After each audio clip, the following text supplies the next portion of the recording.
What is commitment? It's balancing priorities and discipline. And what are priorities? Values that we put above other values. Things we consider more important than others, and therefore they must be attended to first. First things first. And we said those are priorities. You do them before you do any other thing. We defined priorities. So what is discipline? Discipline is a lifestyle built around accountability and relationships which support independent actions until they become consistent and characteristic. Today I am introducing to you a new definition of discipline, which is a lifestyle built around accountability and relationships. These relationships must be supported by independent actions so that somebody does not have to be told. You are not told to go and do. You begin to do it. And when it becomes your way of life, then you have discipline in that area. You can't imagine that today there are husbands whose wives have to tell them, husband, esawa yokugenda ku church enetera okutuuka genda onaabe. Yeah, they are there. It is the wife who has to. There is no independent action. They have to tell him. Wives who have to be woken up by husbands. Sawa biri kumacha. And the husband goes, darling, zuka ziweze kati biri. And the husband, there is no independent action for the wife to wake up. They have to wake her up. And you tell her, honeymoon was 20 years ago. You say, what? Honeymoon was 20 years. Yeah, discipline is a lifestyle built around accountability and relationships. We are going to go over that. So let's look at a culture with Jesus as second priority. What does that culture look like? Luke chapter 9, verse 57 to 60. What does it say? And it came to pass that as they went in the way, a certain man said to him, Lord, I will follow you. Now, did Jesus call him? What would you think if it were you? What would you say about that man? Sajoli, ayagala Yesu. He even came and made a commitment. I want to follow you. I will follow you. Wherever you go. Now this is not only tomorrow. He says, I will follow you wherever you go. But you won't know genda, Yesu. Ngenda kuita nawe. Then Jesus looked at him. These days, you can look at their shoe and you see your face in the shoe. Moreover, it is black. And Jesus said to him, foxes have holes and birds of the air have nests, but the Son of Man has nowhere to lay his head. What did Jesus see in him? Maybe the guy had come with a big mattress. Say, yes, I know where I'm going to sleep. He had come with everything as in a blue band. Namata. Bagaita bata? Lato. Mikebeja lato. I said, Jesus, I'm going to follow you. Jesus namtunanga katida bono. Alikumataga lato, blue bandi, aloze vyetuliko. Laga me. Even birds have where to sleep. For me, I don't even have a house. Can you imagine Jesus? He tells this guy, for me, I don't have a house where I sleep. Now you have come with a mattress, air mattress. As in a bomba, air mattress, namazi, jerrycans of drinking water. And Jesus is like, where are you going with this stuff? For we move light. And he said to another. Now Jesus sees another person who is a potential disciple. They have been coming to the gathering and Jesus sees him and he says, you, follow me. But he said, Lord, now suffer me. This is, let me first go and bury my father. Jesus says, follow me. Now, was the man's father dead? No. The father was still alive. He says, let me first go home. I wait for my father to die. How many years? I don't know. But when if my father dies when I am not home, I am not going to get part of the inheritance. Jesus, if I follow you, I am going to miss my inheritance. Let me first remain at home. Then I will come and follow you. That is life with Jesus as second priority. People first wait. Let me first wait. Then I am going to come and follow you. Eh? And what did Jesus say? Let the dead bury their dead. But you go and preach the kingdom of God. He says those things. There are people who are going to die with them. They are going to perish with their bibanja and whatever. But you are kingdom material. Focus on the things of the kingdom. Luke chapter 9. We are still there.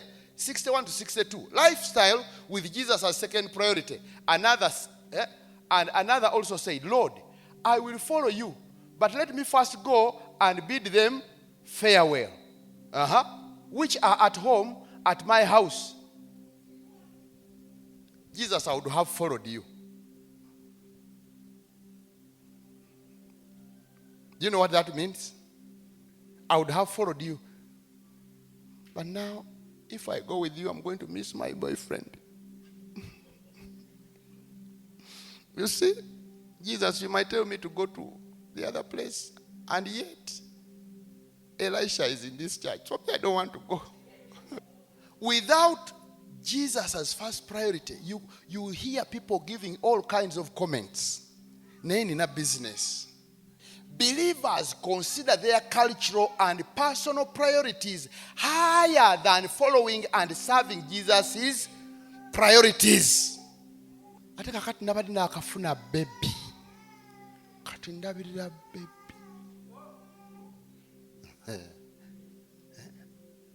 I just got a promotion. Believers. Now you notice. Look around you. And you are going to see people who tell you, for me, I am a staunch believer. But their priorities are based on their cultural and personal values. Even when they come to church, they only come when they have a new dress. Taiwan. And when they don't have another shirt, they don't show up. Personal priorities. So, discipleship, which is part of discipline, is intentionally supporting actions that foster accountability on the basis of building relationships. So if you're going to be discipled, if you're going to become a church that is committed, you need to be in an intentional supported whatever effort that helps you to do accountability and to build relationships. Now, those are things that churches, members, people struggle with, even at home. Wives and husbands, the reason why relationships between husbands and wives struggle is because of those two things. Accountability. Darling, in all day of hour, and then a fire has begun. And by the way, when she asks you, darling, in all day of hour, that is no longer accountability now. At that level, what is it? Audit. Accountability is you showing up at midnight and say, darling, even calling before things happen. Darling, ngenda kulwayo ndi mu kifo gundi ne tugenda gira bwe tuti. That's accountability. But ask people in the church, do you tithe? And then you are not going to see them another 6 months. You have not even asked how much. You are asking, do you tithe? Or ask them, are you serving on any team? Oina wowereza wonna mu kanisa, oinako obuweereza bwonna bw'okola mu kanisa. They will look at you and then you'll begin to see their mouth folding like this. Pastor njagazaaki. Nakolaki. Sumbo yo simutegeera. Pastor ntambulirako. People don't want to be accountable. Now, without accountability, relationships do what? Are enjoyable, but not fruitful. Yeah, when there is no accountability, you are just there. Nobody is giving account of anything. Why are you behaving like that? No. You just say whatever you want to say. You don't mind. You do. No accountability. Without relationships, accountability would have no influence. If you are not connecting with people and you want to be transparent, your transparency is not going to be of much influence if you are not being relational. So we need those two. Remember, we are going to look at that balance scale anyway as we go ahead. So, without commitment, people live their lives with priorities based on worldly pressure. Isn't that how people live their lives? Yeah. Ekinsanyusa kiri kimu. Then they go obinsanyusa nkola byennyumira. Nkola byenjagala. The devil is deceiving you, but people are watching. Nobody is watching. Let me flip it this way. Go back to how many people are you watching over? Everyone is like, I'm living my day. Yeah? Meanwhile, you are thinking everybody's eyes are on you. Who told you? Who is watching you? The other day I asked you, if you think the church is there, people are there praying for you. You check from yourself. How many people are you praying for? You make a list. And then you can begin to assume how many are praying for me. If you are struggling to pray for your mother, can you imagine, even your mother,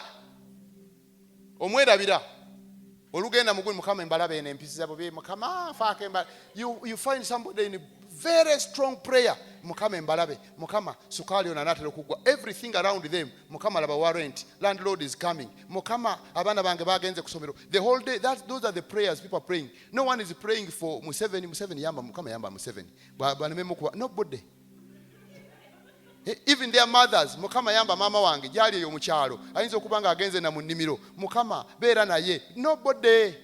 Afa kubiye mukama alaba akaviri kaweddemu mukama ampa sente za akaviri akalala kati ate mukama aluno lugoye kiri buli mulundi gwonna banampitanga blue mukama nkoyo genda mu kanisa nakakateteyi ka blue mukama abaako nekyokola mukama tambula. Now you find somebody praying and you think it is serious prayer. Wa ali mu list ya byetaago bye all the day, every week.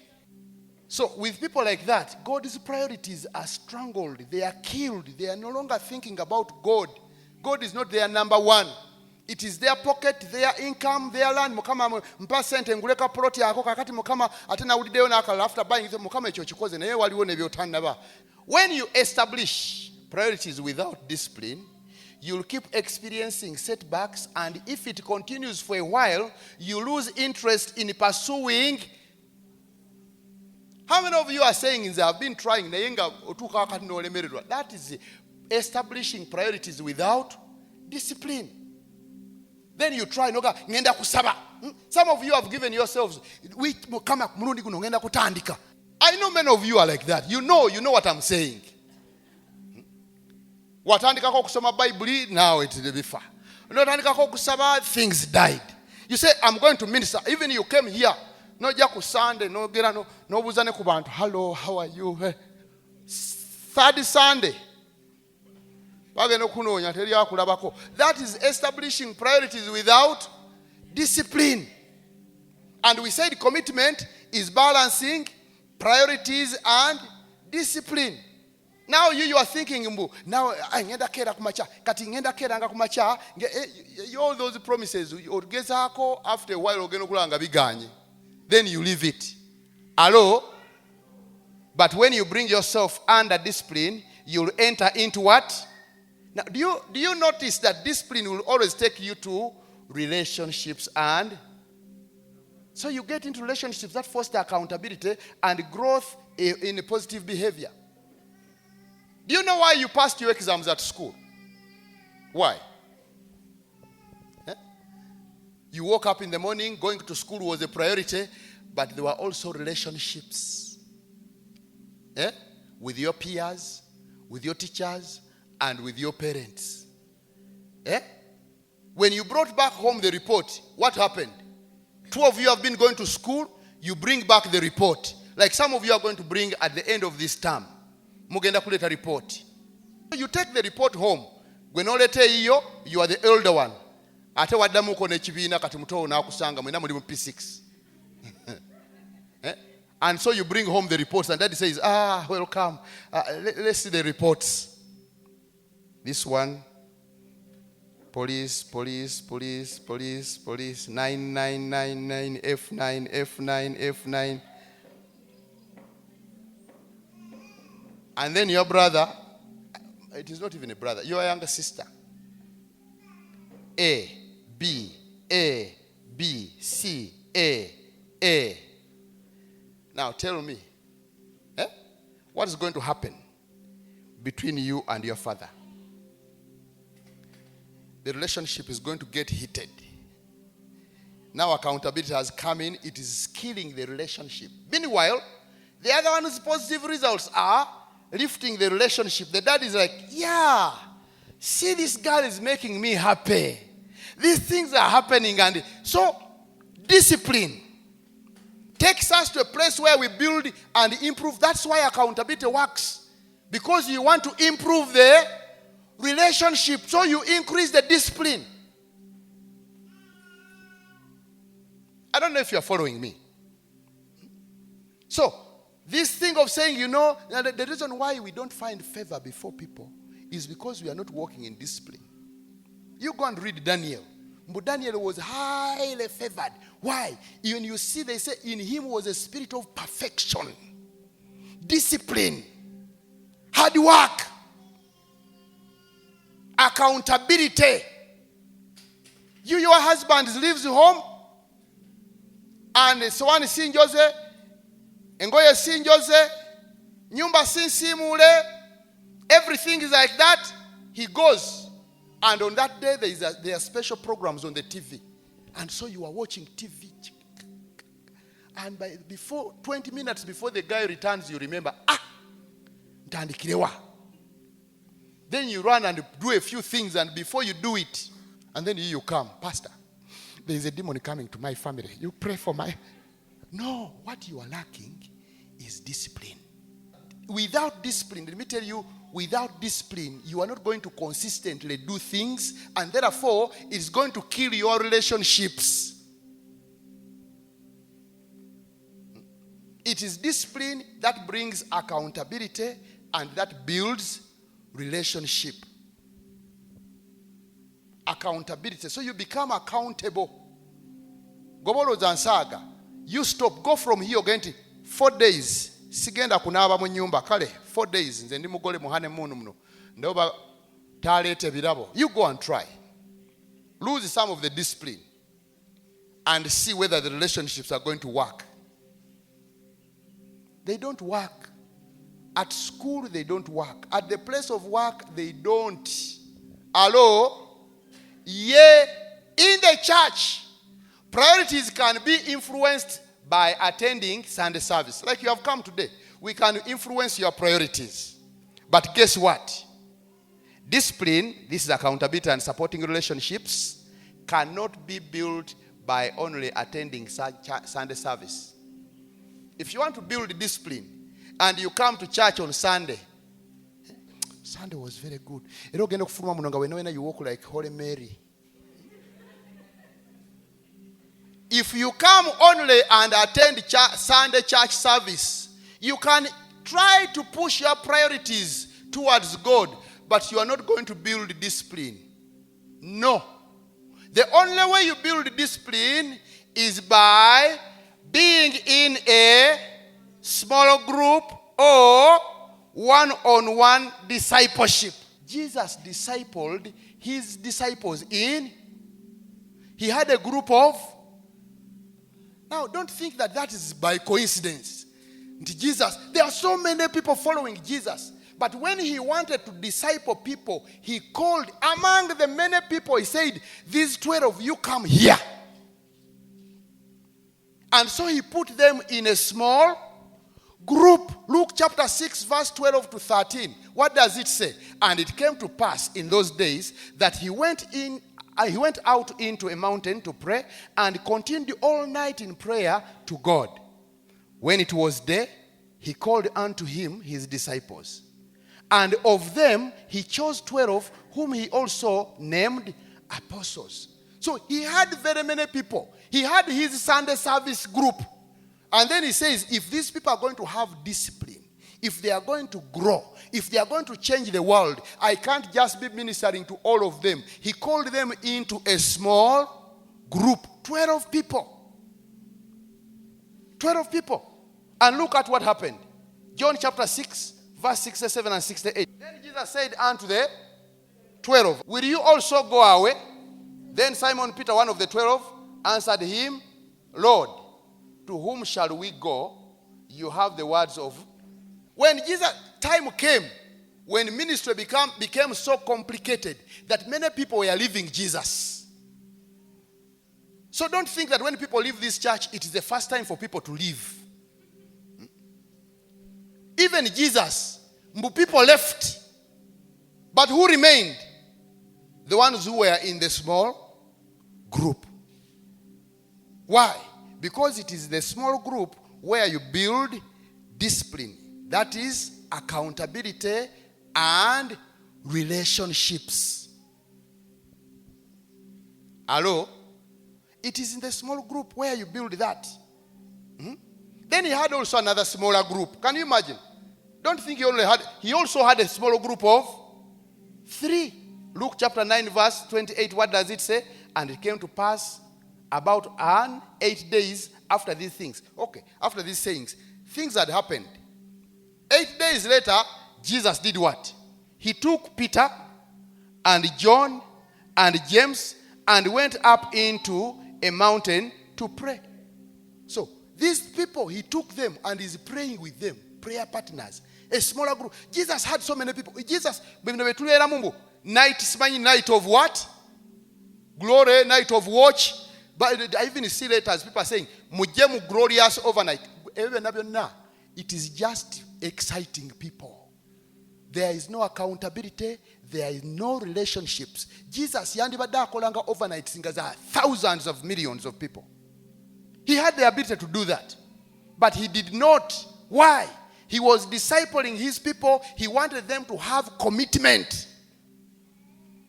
If you want to be committed, those of you who have been wondering, I want to be committed. What can I do? I am trying. If you are trying, the best way to try is to be in a smaller group. You see, when you are just a young girl moving around with all the other girls, you were not accountable in many things. Accountable in your cooking. Who asks you about your cooking? Now you get in a small group called marriage. And then these things of the smanic water, but you are going to discipline yourself. Why? You are now in an accountability group.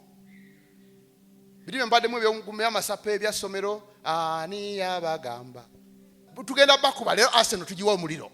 Tutwala omuliro. Ongeza omuliro. Wa omuliro guli ludda wa. You say, Bosco tugende ku muliro ga. Zaina jali. I'm going to work. I need to go back with some money. And now he's being accountable. Why? He's in a relationship where he has to give accountability, where he has to show responsibility. So Jesus takes the 3 to pray. The very same 3. Matthew chapter 26, verse 36 to 38. Then came Jesus with them unto a place called Gethsemane. And he said unto his disciples, sit here, I will go and pray farther off. And he took with him Peter and the 2 sons of Zebedee. Who are they? John and James. And he began to be sorrowful and very heavy. Then he said unto them, how many did he talk to? 3. Why? Because they are in a committed relationship. How many people have you talked to about the thing that is paining you here? You come to church and it is still there. It is only the people who are close. Honey, is it still red? Me, you find me every day, you don't show me. Why? We are not in an accountable relationship. You don't know how I'm going to use that information and that experience. So you are careful. Even Jesus was careful. that he was able to get 3 of these guys, and he took them and said, I am sorrowful. Please, I feel like, stay here with me and watch with me. Watch, he has 3. But there were thousands and thousands of people following him. And yet when he was looking to build commitment in these people, he called them very close in a smaller group so that they can hear from him, talk to him, hear what he has to say. Suffer if it means suffering with him. Why small groups? Because, number 1, they provide easy buy into the person of the leader and the vision. It is for you to now accept that you draw closer and now begin to understand this person. You have been seeing them from afar. Now when you come in a smaller group, you are nearer. You begin to understand.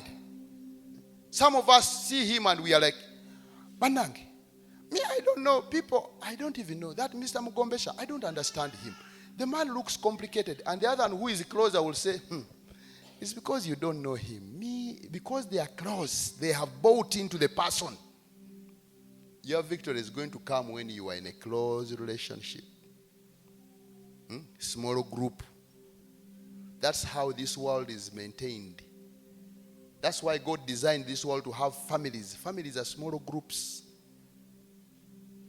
That's where there is accountability. The rest of the other people, are they even concerned about Lidemere?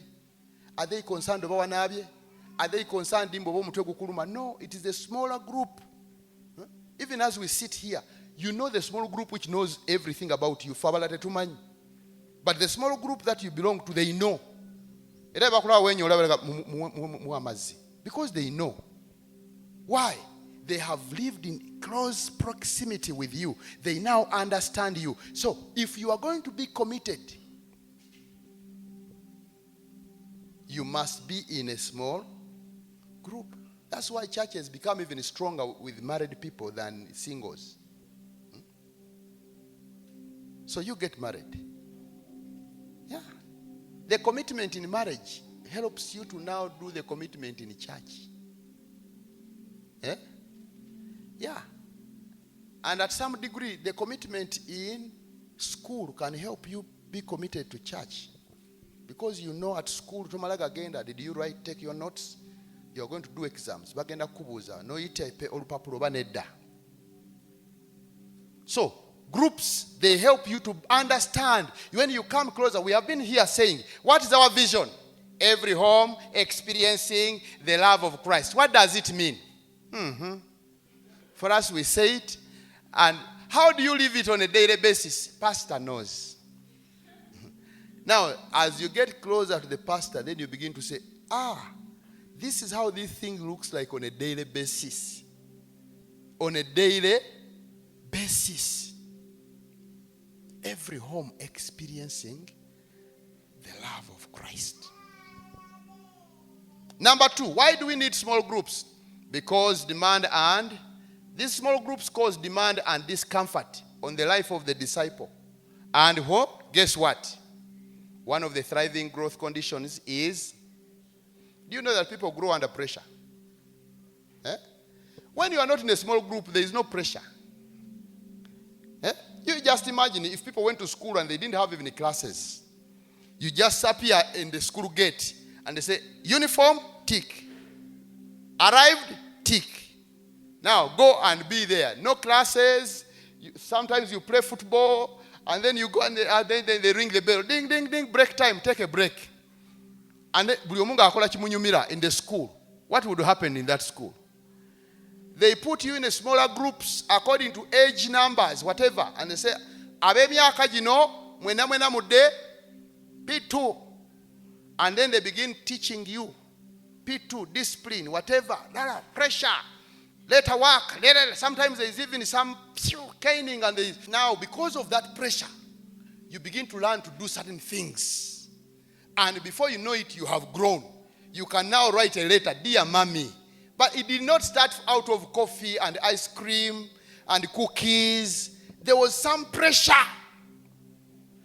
Hello? Yeah, if you want to eat food, good food, what do? You apply pressure. You put it on fire and you even cover it. Now you want to be a good disciple, you don't want pressure. Pastor, pressure monji namwe. Mutuleke, tuli balokole pastor tugenda mu ggulu. Naye mugenda mbigira gundi, you make it complicated. Let me tell you, it is complicated because you must grow. When there was pressure for needs, there are some young people you find like, Pastor, the things of marriage. Me, I'm thinking, I'm still struggling feeding myself. Now what happens if I get another person? If you want to grow, you get more pressure. Bring another person. Pressure is going to help you to grow. That's why you admire these athletes, the footballer Ronaldo. Ronaldo, to be what he is, he puts a lot of pressure on his body so that he can turn. You, because your body has no pressure, try to turn.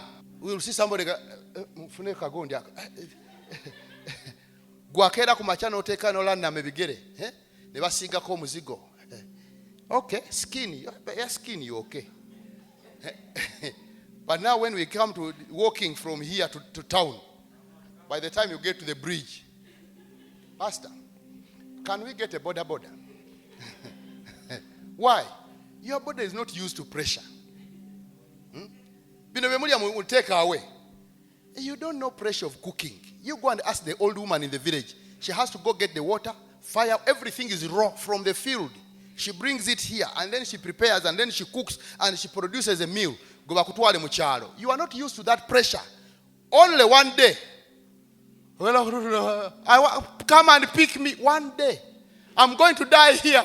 My fingers are hurting. I can't see the eyes, the smoke.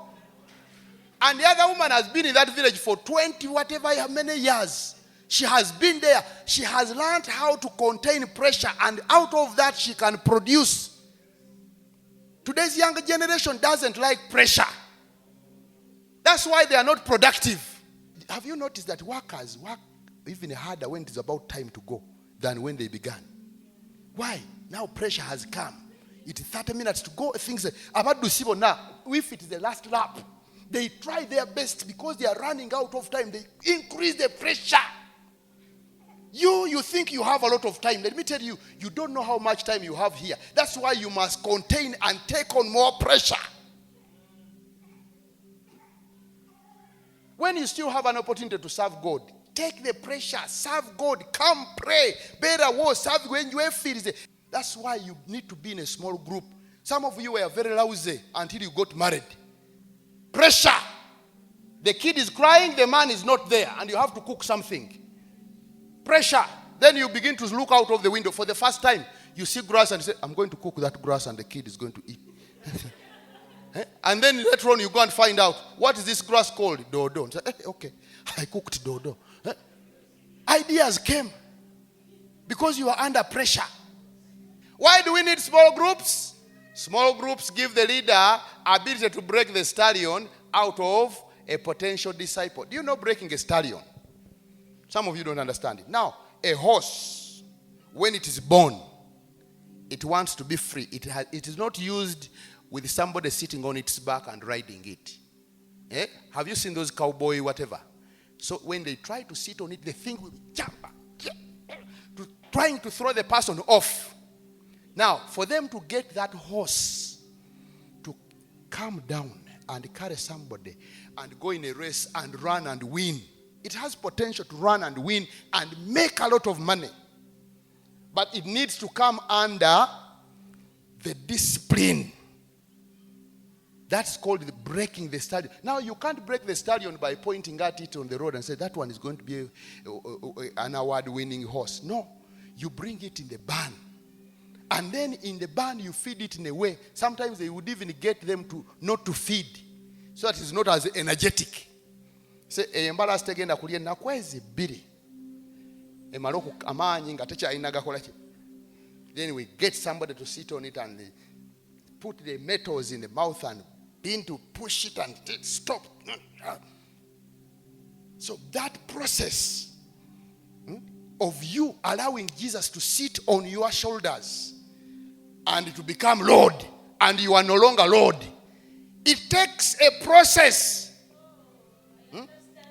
You want to eat, and Jesus says it is Wednesday, fast. Now I want to eat my food. So when you are in a smaller group, then I can observe you and say, please, we are fasting.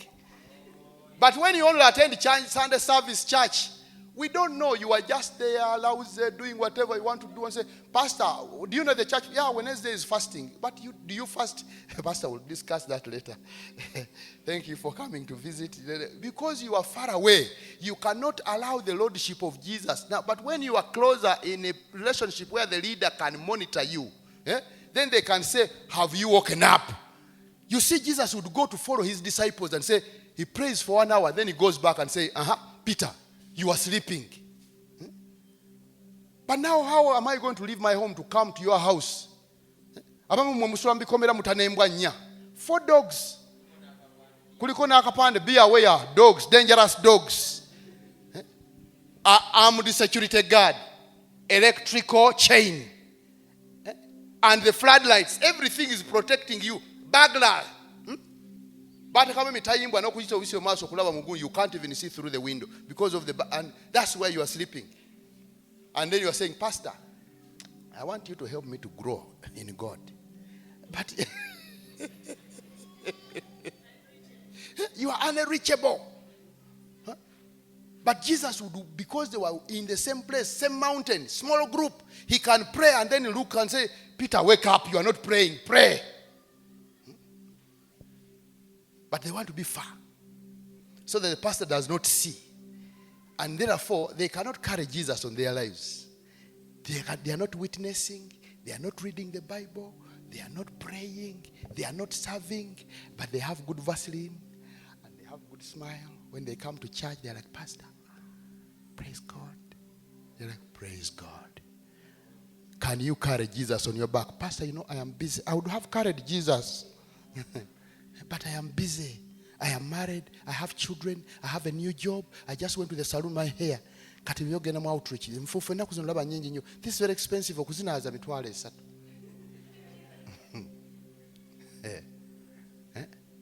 Why? They are far away. They are not in a small group. Hello? Being in a small group increases what? The disciples' ability to chew the cud. Do you know chewing the cud? The cows, when they go to the field, they get all the grass, and they tell us they have more than one stomach. So they will collect all the grass and put it in the first stomach. And you know what happens in that first stomach? It is called the process of fermentation. The same thing they do when they are preparing silage. Silage is animal feed that is fermented. So, when the cow chews the cud, the food, it puts it in the first stomach. Now, the fermentation helps to kill some of the germs. In the Old Testament, there is a command that you shall not eat any animal that does not chew the cud. Why? So when an animal eats direct and the bacteria goes straight in the body system, it can affect the meat. That's why they tell you there is more dangers in eating pork. Why? Because it does not chew it eats direct. So you have to cook it. But during the time when Moses was giving that commandment, I don't know whether they had the science to say you have to overcook the food. Because at that time they were eating raw meat. Now, this animal, when it puts the food in the first stomach, that food is fermented. And all the germs die. So when it brings it back and begins to chew on it, it is now good food that it can help the body take in everything. Do you know that there is something called hard love? Where somebody tells you something that is painful and yet they love you and you have to do it. You don't want to hear it, but it is necessary for you. Yeah. The only way you can do that is when you have the ability to chew, take in, ferment what has been given to you, digest it. Now, in a small group, that's why you get to digest some of the things that the pastor says. It is people like Peter who could stand Jesus and Jesus said, "Get thee behind me, Satan." Says, "I will follow you, my Lord." Now, if I said it to you, you would even pack your bags. But you don't have the ability to chew the card. Pastor, we are not believers. If you are not in a small group, you are not believers. I'm not going to leave. I'm not going to leave. That you cannot chew the card. It is being in a small group where you can now begin because you understand. You understand why certain things have to be done a certain way.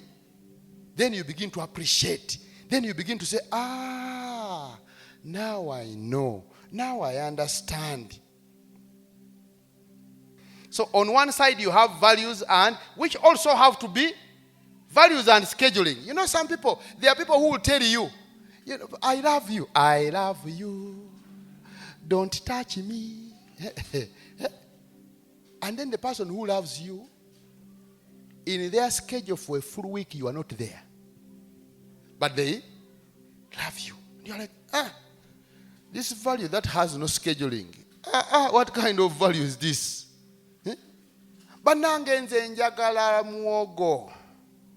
But for 2 months, you don't buy cassava. Meanwhile, you are telling everybody, njagala muogo. Some people, they say, I value God. But their scheduling is totally confused. When they come to church, njagala nkumanye. And that is on Sunday. Olufuluma. Ogenda kumusanga jeyo ka novel.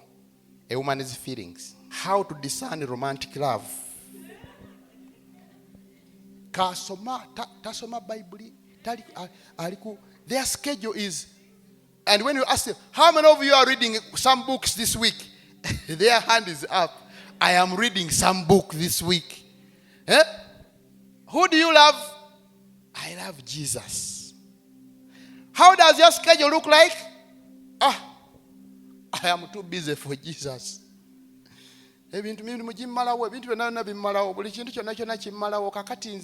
So their priorities are even mixed up.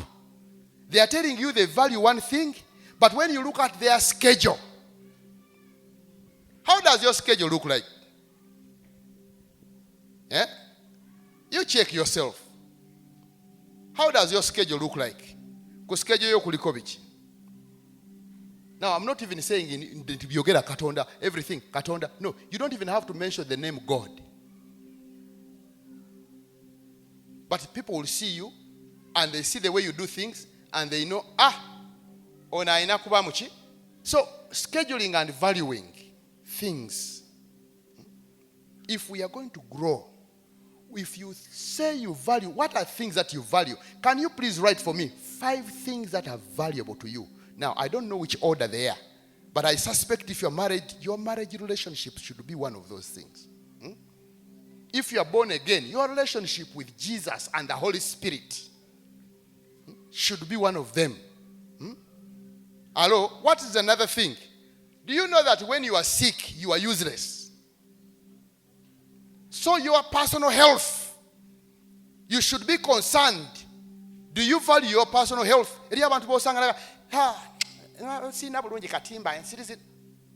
Tomorrow you are not going to serve God. Right to swam katimba.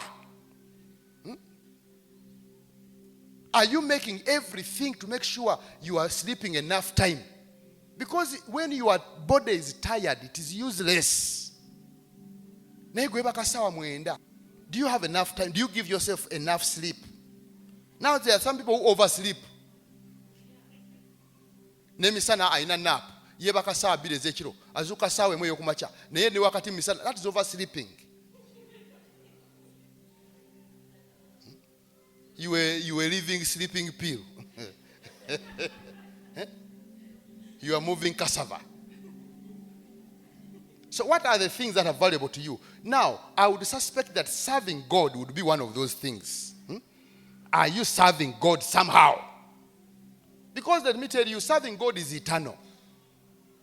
ojja kuyimira mu maaso ga Katonda nga wayise emyaka mingi agambe weebale nnyo wali mwesigwa. Lwaki? Wakolera ekintu eky'obuwangaazi. That's why buying land is better than buying a car.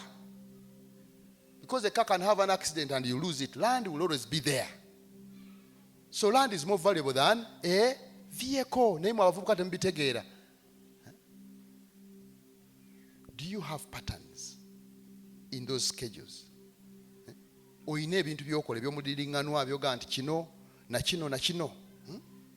But you also have the side of accountability and relationships, discipline. What are those most important relationships to you? You are going to find that it actually balances this side. If this side has this, you are going to find that these things come this way. Bwekuba kulaba mupiira, most important relationship is Ronaldo. Kulaba Ronaldo. Yakati mwe botalaba Ronaldo tulote tujja.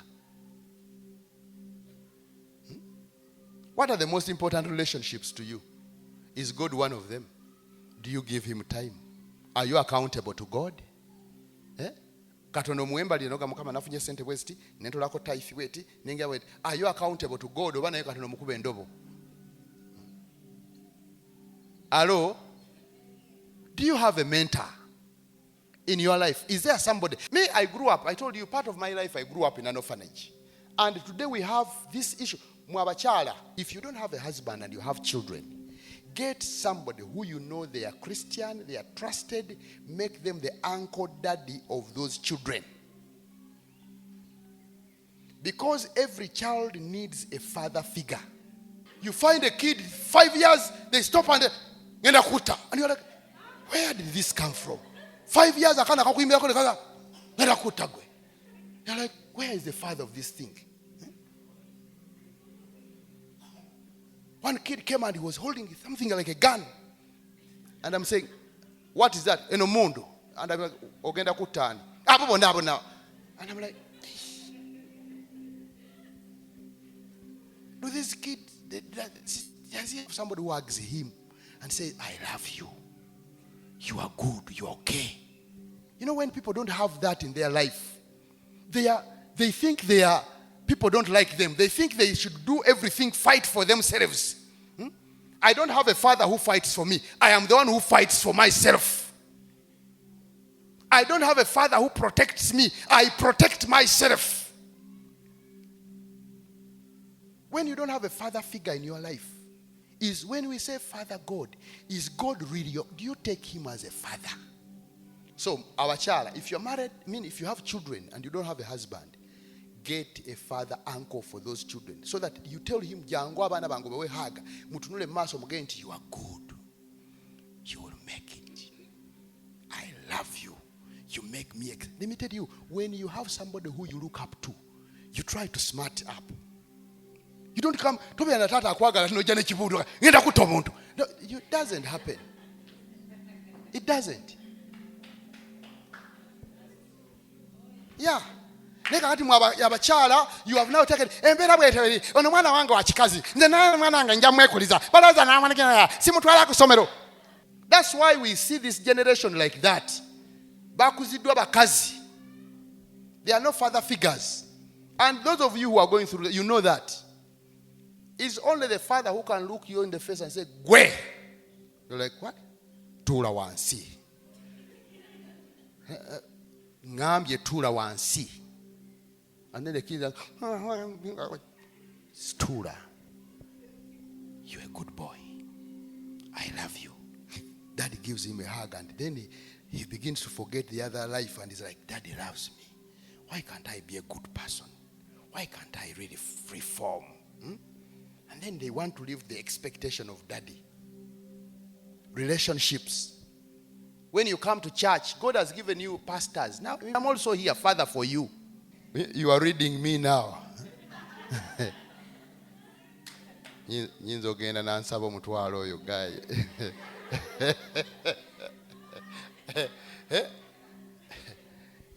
Bwe muwa accountability. Pastor, praise God. Now my businesses are thriving. Do you know that we used to make 1 million a month, but now we make 5? I better stay away. I keep things calm. That's why you are not even going higher and higher. Because when you tell me you have now 5 minutes, why can't you now aim for 10? Why can't you go for 20? Why can't you take another step? Why can't you move on? Because that's what I'm also trying to do. That's what I'm learning from my father figure. I also have a father figure. It is because somebody speaks into my life. Naga Luwaga, that church, you're limiting God. I'm thinking that I came up with a brilliant idea. I have somebody who is cheering me on and say, you can do better. You are good. You are great. Somebody here who helps me discipline myself so that I can even do better things. Do you have that person in your life?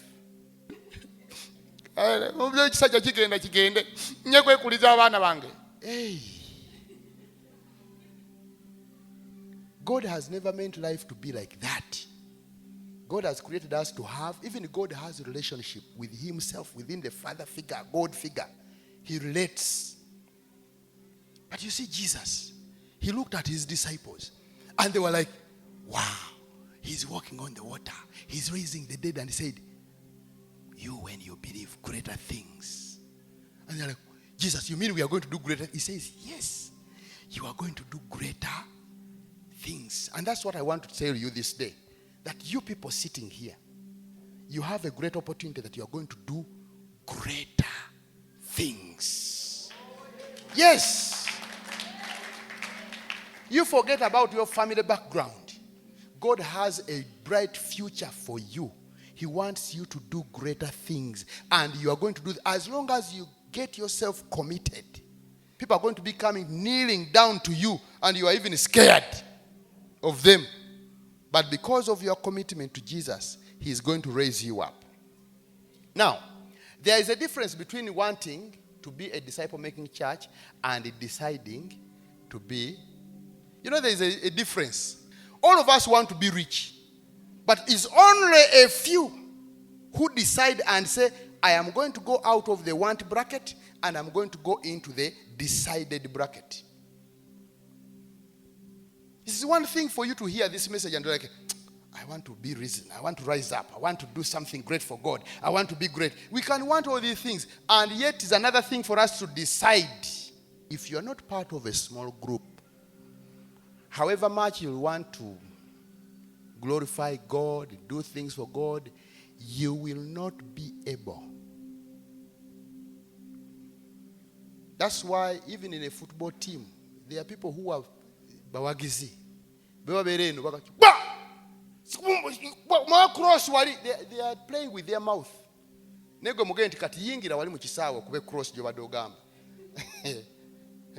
It is only those who are committed in that small group. Every day they wake up and they exercise, make that pass.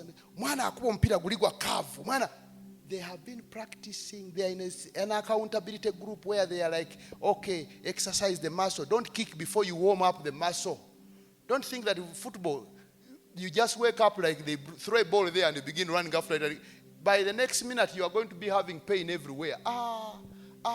There's a time we went out to play, a friend of ours. The following day, the man was falling down. He would stand up and boom. That is playing when you have not rehearsed, exercised, warmed the body. So it is in the small group where you are going to get that regular exercise, because there's somebody checking on you, somebody following you up and helping you. You imagine if a kid wants to walk and the whole village is responsible for the kids, will they walk? It is the mommy who is there, and they are like that small group there. The mom is cheering on. Well, everyone is busy. It is the mommy who is watching. Stand up, man, tambula di, tambula baby, tambula. Now today you are walking because that mommy was there singing. That was a small group. She was there cheering you, singing for you, saying you are going to make it, and now you are able. That's the purpose of a small group. And number 2, choose today to be committed by attending regularly, joining a small group, and using your gifts to serve. Where are you serving? Small group do you belong to?